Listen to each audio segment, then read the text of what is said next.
Hi guys, Andrew here with another episode of Forage in Appalachia. Last at the source.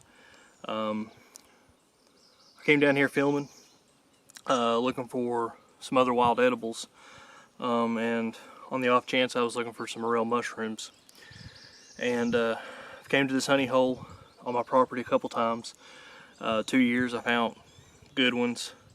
Last year I didn't hardly find none, but this year I found one.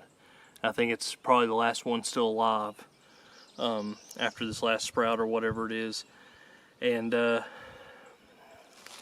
done an episode or a video on YouTube of this before, but this is for the show. A big thing is about late March to early May or early April.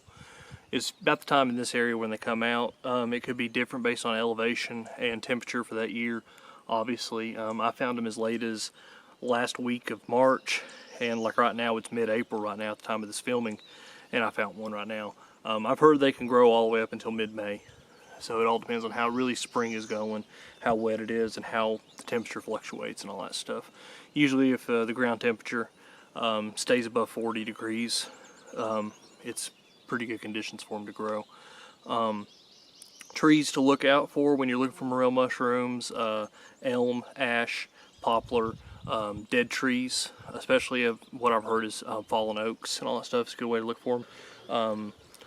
Moist, rich soils, sometimes sandy soils. I found them a lot on riverbed or banks of the rivers where a lot of sycamore trees are at, and that's a big indicator because sycamore trees is probably one of the easiest trees to identify without the leaves being out, and that's my indicator. If I see sycamore trees, I'm like, mushrooms could be there.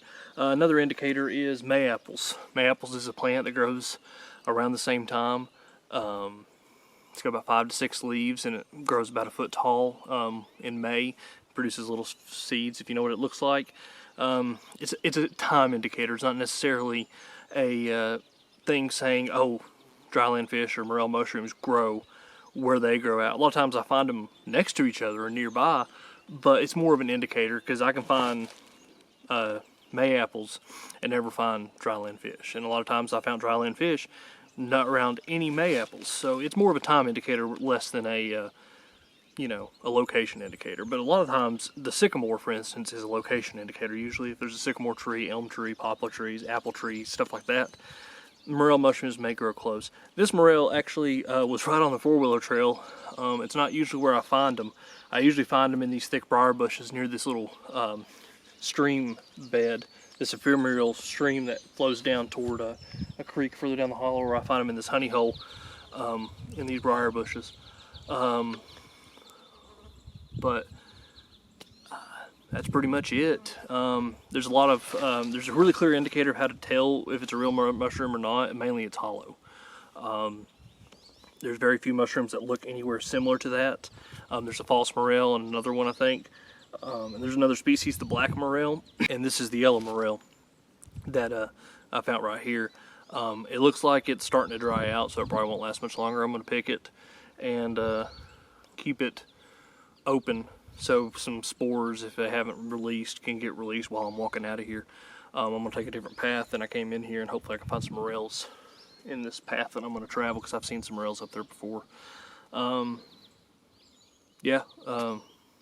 my favorite way to cook them is simply, a lot of times I just cut them in half after they soak in some water for a while to make sure all the dirt and bugs and all that stuff that's been living in there is out.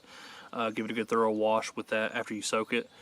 And I get a skillet, put a lot of butter in there. Butter's real good. Bread them sometimes I don't bread them.